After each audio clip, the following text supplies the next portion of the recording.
सतयुग का पहला संकेत है सत्य का प्रकट होना और पाप का अंत होना।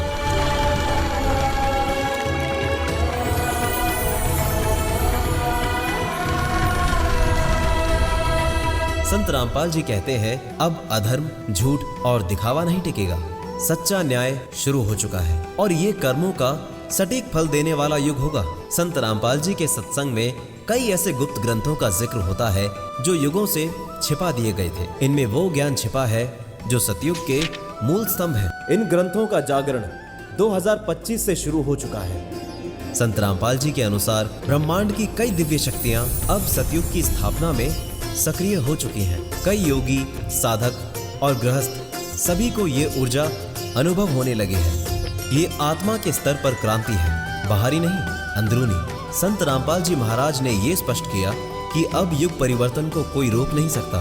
सतयुग आ चुका है, लेकिन इसे देखने के लिए नेत्र नहीं बल्कि अंतःकरण शुद्ध होना चाहिए। जो अपने भीतर झांकेगा वही सतयुग को पहचानेगा। 2025 से एक नया युग शुरू हुआ है, लेकिन ये सिर्फ बाहर का परिवर्तन नहीं, ये मानव चेतना का पुनर्जागरण है। संत रामपाल जी कहते हैं अब आत्मा खुद को पहचानने लगी है।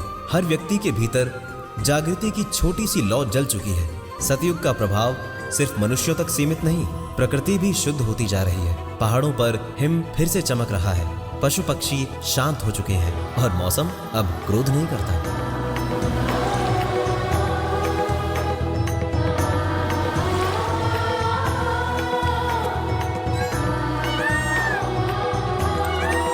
संत रामपाल जी महाराज कहते हैं कि जब मानव सुधरेगा तब प्रकृति भी प्रेम करेगी।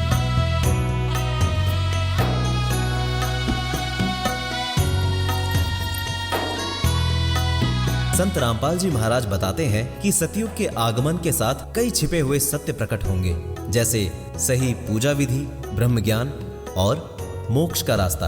अब वो समय है जब धर्म के नाम पर फैलाई गई धारणाएं टूटेंगी। संत रामपाल जी महाराज कहते हैं कि सतयुग में झूठे ढोंगी बाबाओं और अंधविश्वास का अंत होगा। लोग अब सिर्फ वही सत्य स्वीकार करेंगे जो शास्त्र प्रमाणित होगा। भक्ति अब दिखावे से नहीं बल्कि ज्ञान से होगी। अब लोगों को चमत्कार नहीं चाहिए, उन्हें चाहिए उत्तर। संत रामपाल जी महाराज का संदेश है कि सच्चा चमत्कार है मोक्ष की राह का ज्ञान।